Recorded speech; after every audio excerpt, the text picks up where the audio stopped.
জি বাংলার অষ্টমী ধারাবাহিকের পর এবার স্টার জলসাও আনতে চলেছে বেশ কিছু ধারাবাহিক। তার মধ্যে উঠে এসেছে শন ব্যানার্জি এবং সোনামণি সাহার নতুন ধারাবাহিকের নাম। খুব শীঘ্রই বিগ বাজেটের এই নতুন ধারাবাহিকের প্রমো সামনে আসতে চলেছে। ইতিমধ্যেই আবার শোনা যাচ্ছে স্টার জলসায় নাকি পদ্মজল নামে একটি নতুন ধারাবাহিক আসছে, যেখানে প্রধান নায়িকা হিসেবে দেখা যাবে তিতিকা দাসকে। এর আগে তাকে ইচ্ছে পুতুল ধারাবাহিকে মেঘের চরিত্রে দেখা গিয়েছিল।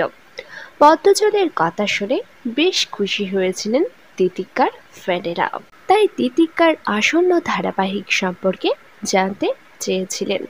তবে আপাতত এই নামের অভিনেত্রীর কোনো ধারাবাহিক আসছে না। তিতিকার এই নতুন ধারাবাহিকের কথা সম্পূর্ণ গুজব। তবে শন এবং সোনামণির নতুন ধারাবাহিকের প্রমোর জন্য আপনারা কারা কারা এক্সাইটেড নিচে কমেন্ট করে জানান।